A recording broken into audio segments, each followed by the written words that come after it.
Pada awal film, kita diperlihatkan seorang pasien perempuan tua yang dirawat oleh seorang perawat cantik bernama Gwen.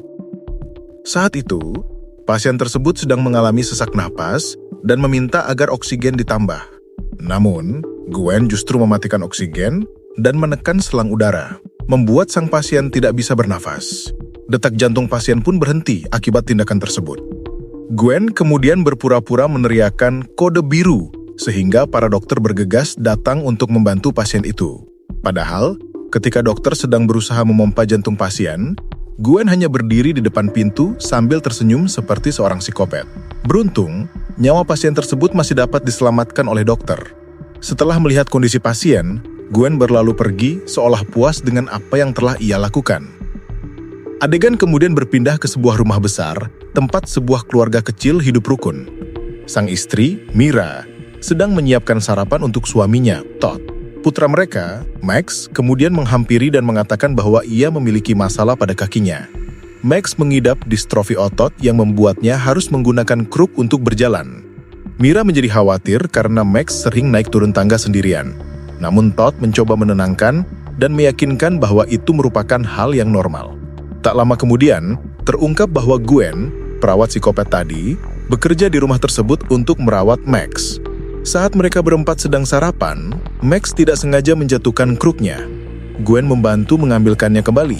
Namun diam-diam ia melonggarkan ujung kruk tersebut agar Max terjatuh nanti. Tidak lama setelah itu, Todd bersiap pergi bekerja sementara Mira merapikan setelan jasnya. Gwen tampak sedikit cemburu melihat kedekatan Todd dan Mira. Setelah Todd pergi bekerja, salah satu teman Mira, Karen, datang berkunjung. Keduanya melihat betapa bahagianya Max dan Gwen saat bermain bola bersama. Dalam percakapan mereka, Mira mengungkapkan perasaannya bahwa Max dan Todd lebih menyukai Gwen dibanding dirinya. Saat itu, Gwen sengaja menguping pembicaraan mereka. Karen kemudian menyarankan Mira untuk memeriksa referensi perawat lain yang mungkin bisa menggantikan Gwen. Namun Mira menolak karena percaya Gwen telah merawat Max dengan baik. Tiba-tiba, mereka mendengar teriakan Max yang terjatuh ke lantai. Melihat kondisi Max, Mira menyalahkan Gwen atas kelalaiannya. Tapi Max menjelaskan bahwa itu bukan kesalahan Gwen. Menurutnya, kruk tersebut patah secara tiba-tiba saat ia sedang berjalan. Mira mencoba menghubungi Dr. Keller untuk memeriksa kondisi Max, sekaligus memesan kruk baru untuk menggantikan yang rusak. Malam harinya, Mira meminta maaf kepada Gwen atas kejadian tadi siang. Gwen mengatakan tidak apa-apa, karena itu adalah momen yang membuat seorang ibu merasa stres. Gwen kemudian membuatkan teh terapi untuk Mira agar ia bisa beristirahat. Keesokan harinya, Mira bergabung dengan komunitas penderita distrofi otot. Ia menceritakan kisah Max yang baru didiagnosis tahun ini. Max mulai mengalaminya saat memanjat seluncuran kemudian terpleset dan jatuh ke pasir. Mira tidak bisa menahan air mata mengingat kejadian itu. Dan ia sangat ketakutan saat melihat Max jatuh pada hari sebelumnya. Ketika pulang, Mira dikejutkan oleh Gwen yang tiba-tiba muncul dan menawarkan teh lagi untuknya. Saat Mira tertidur di sofa, Dr. Keller datang ke rumah untuk mengantarkan kruk baru Max. Namun Gwen tidak mengizinkan Dr. Keller bertemu Max. Ketika Dr. Keller hendak pergi, ia berkata bahwa ia merasa mengenal Gwen, namun lupa dari mana. Ia berjanji, jika mengingatnya, ia akan memberitahu Gwen. Malamnya, Gwen mendatangi rumah Dr. Keller dan mengatakan bahwa ia ingat siapa dokter itu. Saat memasuki rumah, Gwen langsung menyuntikkan sesuatu ke tubuh Dr. Keller dan mengatakan bahwa mereka saling mengenal saat menangani pasien yang coba Gwen bunuh di awal film. Gwen mengakui bahwa ia berniat membunuh Dr. Keller karena dianggap mengganggu dirinya dan keluarganya. Ternyata, Gwen menyuntikkan dosis tinggi obat yang membuat Dr. Keller tidak sadarkan diri. Malam itu Mira menerima panggilan dari seseorang bernama David yang mengaku teman dari komunitas yang baru ia ikuti. Ia mencoba mendekati Mira dengan mengatakan bahwa putranya, Carter, juga mengidap distrofi otot. Saat Mira ingin melihat fotonya, hanya foto resolusi rendah yang muncul. David mengaku bahwa istrinya telah meninggal dan sejak itu ia dibantu seorang perawat untuk merawat Carter. Mendengar hal tersebut, Mira merasa bahwa keputusannya mempekerjakan perawat di rumah adalah langkah yang benar. Tanpa ia sadari, David sebenarnya adalah Gwen yang mengubah suaranya menggunakan perangkat lunak di komputer. Pagi harinya, Karen kembali ke rumah Mira saat keluarga itu sedang sarapan.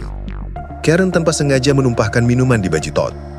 Gwen tampak terpesona pada Todd dan membawa bajunya ke ruang cuci. Ketika Karen hendak mengambil tasnya di ruang kerja Mira, ia melewati ruang cuci dan melihat Gwen sedang mencium baju Todd. Malam berikutnya, Gwen yang kembali menyamar sebagai David menelepon Mira lagi dan menanyakan kondisi Mira dan Max. Mira mengatakan bahwa ia kurang sehat, dan David menyarankan agar perawatnya memeriksa Mira. Gwen kemudian menghampiri Mira dan pura-pura memergokinya sedang menelepon pria lain, seolah menuduh Mira berselingkuh. Gwen lalu memberitahu Todd bahwa Mira baru saja menelepon pria itu. Gwen berusaha membuat Todd curiga bahwa Mira selingkuh. Namun Todd membela istrinya, mengatakan bahwa Mira hanya kelelahan dan kurang tidur. Gwen kemudian mengucapkan selamat malam dan memeluk Todd. Keesokan paginya, Gwen dan Todd berada di dapur, sementara Mira masih tertidur. Gwen selalu mencari kesempatan untuk menghabiskan waktu bersama Todd. Ia mencoba menggoda Todd dengan menyentuhnya, namun usaha tersebut digagalkan oleh Mira yang baru bangun. Gwen bahkan telah mengambil alih semua pekerjaan rumah. Todd mulai khawatir melihat Mira yang sering tertidur di sofa.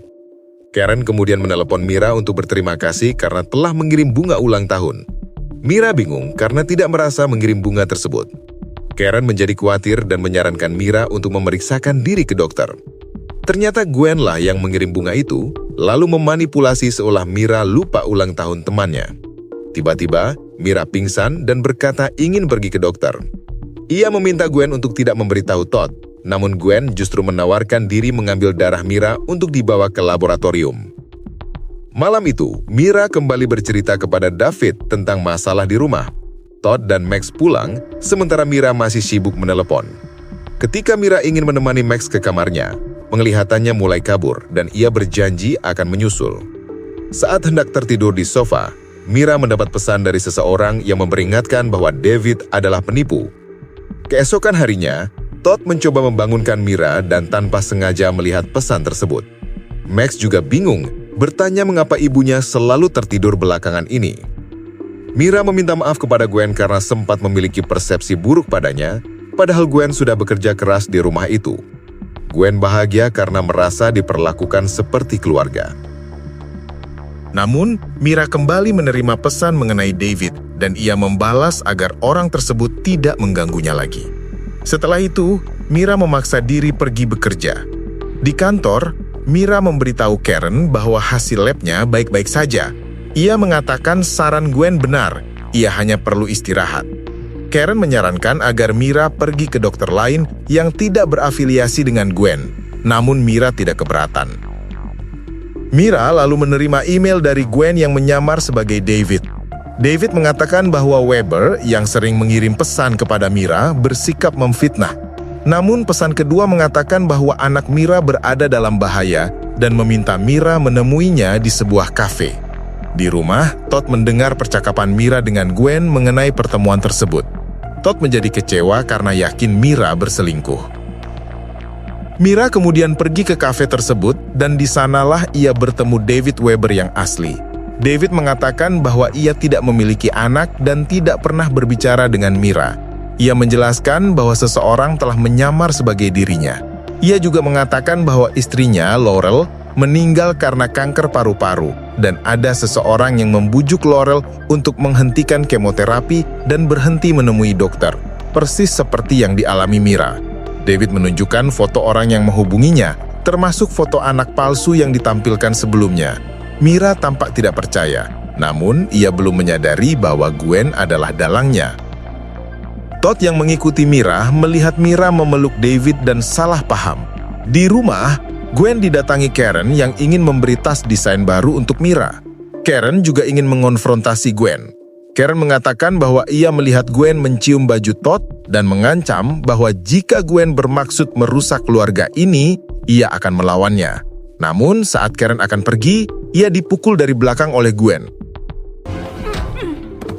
Gwen kemudian membawa Karen ke suatu tempat dan menyuntikannya sebelum meninggalkannya bersama mobilnya. Mira yang sedang memasak menerima pesan dari David bahwa ia akan pulang terlambat malam itu. Max dan Gwen tiba dari terapi fisik. Gwen diam-diam mengambil pisau milik Mira dan pergi dengan alasan bertemu teman lama. Ternyata Gwen pergi menemui David, dan keduanya ternyata saling mengenal. David mengetahui alamat David dari Mira. Gwen dulu adalah perawat istri David sebelum meninggal. Dialah yang menasihati istri David untuk menghentikan terapi dokter. Gwen kemudian menusuk David dengan pisau itu dan menumpahkan darah di dekat tubuhnya, lalu mengambil tas David dan pergi. Malam itu, Todd pulang dalam keadaan mabuk karena stres. Gwen memanfaatkan situasi itu untuk mendekati Todd. Ia membaringkan Todd di kamar dan mulai menggoda, namun Todd menolaknya dan menyuruh Gwen keluar. Keesokan paginya, Gwen menyapa Todd dan mengatakan bahwa Toddlah yang menggoda dirinya semalam. Mira bangun dan menerima pesan dari David yang mengatakan ia tidak bisa tidur karena little guy tidak tidur. Di botol air terlihat tulisan little guy yang dibuat Gwen. Dari sini Mira mulai menyadari bahwa Gwen dan David menggunakan julukan yang sama. Mira kemudian membuang air dari botol yang disiapkan Gwen dan menemukan bubuk obat di dalamnya. Mira masuk ke kamar Gwen dan menemukan buku tentang penggunaan racun dalam pengobatan serta beberapa obat tersembunyi di bawah tempat tidur. Gwen tiba-tiba pulang dengan Max, membuat Mira panik. Gwen heran karena Mira sudah bangun, padahal seharusnya ia masih tertidur akibat obat tersebut. Mira mencoba menanyakan jenis obat yang diberikan Gwen. Namun Gwen datang membawa minuman untuk Mira dan menyuruhnya banyak beristirahat. Gwen dan Max kembali pergi untuk terapi fisik, dan Mira menyarankan agar Max tidak pergi. Namun Max ingin ikut karena ada pertandingan sepak bola di tempat terapi. Setelah mereka pergi, Mira kembali ke kamar Gwen dan merekam semua bukti. Ia bersiap meninggalkan rumah sambil menghubungi Todd. Ia mengatakan bahwa ia memiliki bukti dan ingin melapor ke polisi. Namun, Gwen rupanya kembali, dan ia sudah tahu tindakannya telah terbongkar. Mira bertanya di mana Max, dan Gwen mengajaknya menemui Max. Dalam perjalanan, Gwen menjelaskan bahwa ia melakukan semua ini karena tidak pernah diperlakukan sebagai keluarga oleh pasien-pasiennya. Ia sangat menginginkan keluarga bahagia seperti milik Mira, yang hanya bisa ia dapatkan dengan menyingkirkan Mira. Todd yang pulang ke rumah mencari Mira dan menemukan ponselnya beserta rekaman bukti. Di tempat lain, Gwen membawa Mira ke sebuah rumah dan mengakui bahwa ia telah membunuh orang-orang yang mengganggu keluarganya, termasuk Dr. Keller, Karen, dan David. Mira panik mencari Max, namun Gwen berbohong bahwa Max masih di terapi. Ia membawa Mira ke rumah itu hanya untuk menghabisinya. Ia juga mengatakan bahwa pisau yang digunakan untuk membunuh David memiliki sidik jari Mira, karena Mira adalah orang terakhir yang memegangnya. Darah yang ditumpahkan di samping mayat David juga merupakan darah Mira yang sebelumnya ia ambil untuk tes lab. Mira berusaha melarikan diri namun dihadang Gwen. Pertarungan terjadi dan Mira berhasil selamat dengan memukul Gwen menggunakan teko. Gwen pingsan dan Mira segera melarikan diri dengan mobil. Akhir cerita cukup terburu-buru karena film berakhir dengan Todd, Mira, dan Max yang kembali berkumpul sebagai keluarga. Tidak diketahui apa yang terjadi pada Gwen setelah semua kejahatannya. Jadi teman-teman, film ini menyampaikan pesan tentang bahaya dari niat jahat dan dendam, serta pentingnya memaafkan untuk melepaskan diri dari siklus kekerasan. Film ini juga menyoroti bagaimana perlakuan tidak adil dan trauma dapat mengubah seseorang menjadi kejam, mendorong mereka untuk mencari pembalasan yang menghancurkan diri sendiri dan orang lain. Sampai jumpa di cerita selanjutnya. Jangan lupa like, komen, dan subscribe ya!